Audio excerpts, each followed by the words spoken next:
बच्चों, कैसे हैं आप सब? आशा करती हूँ आप सब स्वस्थ होंगे, अच्छे होंगे। तो स्वागत है आपका फिर से इसी कक्षा में। आइए आज हम पढ़ते हैं हिंदी व्याकरण का पाठ 17। बातचीत करते समय या पढ़ते समय हमें वाक्य के बीच में अथवा अंत में सांस लेने के लिए, अपनी बात दूसरों को समझाने के लिए, किसी कथन पर बल देने के लिए, आश्चर्य व्यक्त करने के लिए, प्रश्न पूछने आदि के लिए रुकना पड़ता है और रुकने को ही विराम कहते हैं। ठीक है।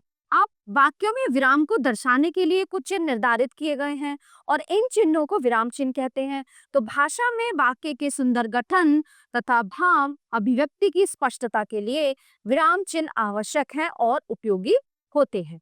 ठीक है। तो इस प्रकार लेखन में विराम यानी रुकने का संकेत देने तथा कथन का आशय समझाने के लिए जिन चिन्हों का प्रयोग किया जाता है उन्हें विराम चिन्ह कहते हैं। हिंदी भाषा में प्रमुख रूप से निम्नलिखित विराम चिन्हों का प्रयोग किया जाता है: पूर्ण विराम, अल्प विराम, अर्धविराम, प्रश्न सूचक चिन्ह, विस्मयादिबोधक चिन्ह, निर्देशक या विवरण चिन्ह, संयोजक या योजक चिन्ह, लाघव या संक्षेप सूचक चिन्ह, अवतरण या उद्धरण चिन्ह, कोष्ठक। ठीक है। तो वाक्य में विराम चिन्हों का प्रयोग उचित स्थान पर ही करना चाहिए।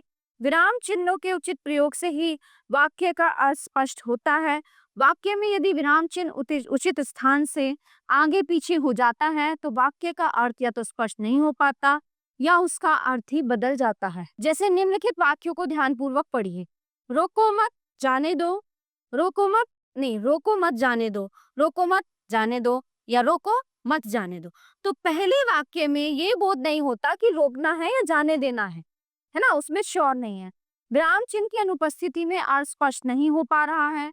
दूसरे वाक्य में यह स्पष्ट हो रहा है कि रोको नहीं बल्कि जाने दो, और तीसरे वाक्य में यह अर्थ स्पष्ट हो रहा है कि रोक लो, जाने नहीं दो।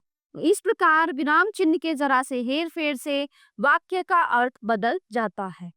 विराम चिन्हों का प्रयोग: पहला है पूर्ण विराम। पूर्ण विराम का प्रयोग वाक्य या कथन के पूरा होने पर किया जाता है। प्रश्न सूचक और विस्मय सूचक वाक्यों के अतिरिक्त अन्य सभी प्रकार के वाक्यों के पूरा होने पर पूर्ण विराम लगाया जाता है। जैसे मैं मुंबई में रहता हूँ, वह प्रतिदिन भगवान का स्मरण करता है, वह कल मेरे साथ सर्कस देखने गया था और कल हमारे घर में मेहमान आएंगे। अल्प विराम: वाक्य के बीच में जहाँ थोड़ा रुकना आवश्यक हो वहां अल्प विराम लगाते हैं। जैसे ऋचा, नेहा, स्मिता और अर्पिता बहनें हैं। मैं दुकान गया, सामान खरीदा, फिर घर आ गया। स्नेहा आई परंतु किसी से नहीं बोली। नहीं, वह आज घर नहीं जाएगा। ठीक है। अब बात करते हैं अर्धविराम के बारे में। जब दो वाक्य के मध्य यानी बीच में अल्प विराम लगाने से अर्थ में भ्रम उत्पन्न होने की आशंका होती है, वहां अर्धविराम लगाया जाता है। ठीक है। अब कैसे? तुम्हें जहां जाना है जाओ, लेकिन हमसे चलने के लिए मत कहो। अक्षत कानपुर चलेगा या नहीं, उसने हमें नहीं बताया। चौथा है प्रश्न सूचक चिन्ह।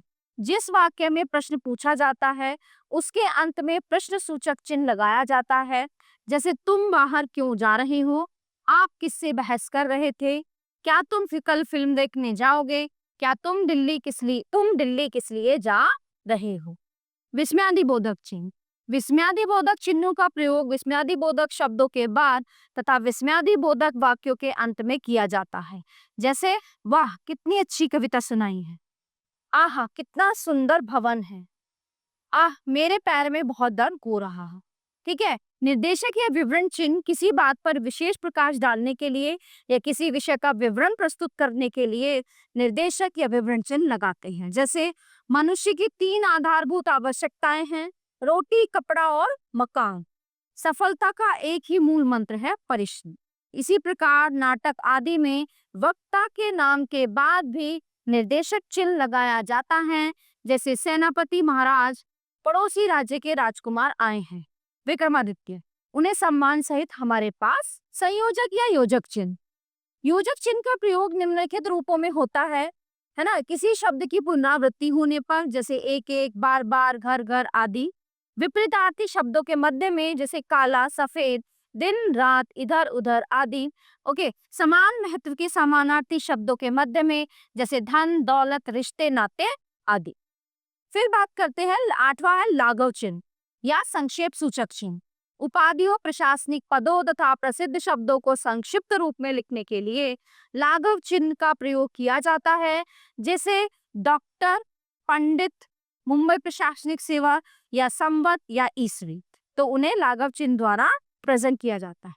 अवतरण या उद्धरण चिन्ह किसी पुस्तक या दैनिक पत्र के नाम, किसी पाठ के शीर्षक, किसी प्रसिद्ध व्यक्ति के उपनाम, उपाधि आदि में प्राय एकल उद्धरण चिन्ह लगाया जाता है, जैसे दैनिक पत्र अमर उजाला, पुस्तक रामायण, पाठ का शीर्षक सर्वनाम व उसके भेद, प्रसिद्ध व्यक्ति का उपनाम सूर्यकांत त्रिपाठी निराला, उपाधि भारत रत्न, पद्म भूषण आदि। जब वाक्य में किसी कथन या कथन का मूल रूप पुस्तक आदि से लिया जाता है तो वहां पे दोहरे उद्धरण चिन्ह का प्रयोग किया जाता है, जैसे महात्मा बुद्ध ने कहा था जीवों पर दया करो। कोष्ठक जब किसी वाक्यांश या शब्द के अर्थ को उसी वाक्य में स्पष्ट करने की आवश्यकता समझी जाती है, ठीक है, तब कोष्ठक चिन्हों का प्रयोग किया जाता है। जैसे पंडित जी जवाहरलाल नेहरू भारत के प्रधानमंत्री। इसके अतिरिक्त नाटक में अभिनय से संबंधित निर्देश देने के लिए भी कोष्ठक का प्रयोग किया जाता है, जैसे राजा अकबर प्रसन्न होकर विजेता को उचित पुरस्कार दिया जाएगा। ठीक है, तो ये थे हमारे पूरे विराम चिन्ह जो संख्या में 10 होते हैं। तो प्यारे बच्चों, आशा करती हूँ ये पाठ आपको बहुत अच्छे से समझ आया होगा। मिलते हैं अगली कक्षा में। धन्यवाद।